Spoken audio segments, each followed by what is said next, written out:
हाय, मी तुम्हाला इथे झणझणीत शेवग्याची काळ्या मसाल्याची भाजी बनवून दाखवणार आहे. त्यासाठी मी इथे शेवगा कट करून घेतला. कढईमध्ये पाणी गरम करायला ठेवलं. त्यामध्ये मीठ आणि हळद टाकून अशा प्रकारे उकळी आणून घेतली. नंतर कुंडीतला लावलेला कढीपत्ता होता तोही आणून घेतला. नंतर कढईमध्ये तेल गरम करायला ठेवलं. त्यामध्ये मोहरी टाकून घ्यायची, कढीपत्ता टाकून घ्यायचा, कांदा आणि लसणाची पेस्ट होती तीही टाकून घ्यायची. अशा प्रकारे छान परतून घ्यायची. नंतर त्यामध्ये मी इथे जे कांद्याची पेस्ट बनवली होती तीही छान टाकून घ्यायची.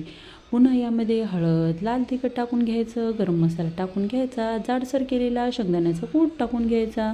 पुन्हा अशा प्रकारे छान परतून घ्यायचं. मी इथे काळं खोबरं बनवलेलं होतं तेही यात टाकून घ्यायचं. काळ्या खोबऱ्याने भाजीला एकदम टेस्ट छान लागते. अशा प्रकारे छान परतून घेतल्यानंतर थोडं पाणी टाकून घ्यायचं आणि पुन्हा एकदा छान तेल सुटेपर्यंत परतून घ्यायचं. नंतर 2 मिनिटांनी किती छान तेल सुटलेले आहे पहा. तुम्ही अशा प्रकारे भाजी नक्की ट्राय करा.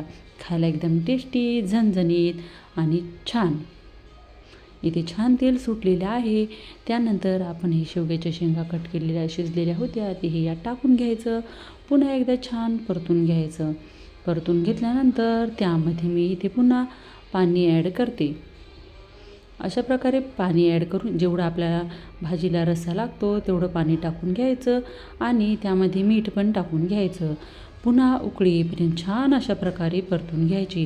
तुम्ही अशा प्रकारे शेवग्याच्या शेंगाची काळ्या मसाल्याची भाजी नक्की ट्राय करा. माझ्या व्हिडिओला लाईक, शेअर आणि सबस्क्राईब करायला विसरू नका. नंतर पुन्हा यामध्ये मी छान अशी कोथिंबीर ॲड करून घेते. पहा आपली भाजी किती छान झणझणीत आणि छान रस्सा आलेला आहे.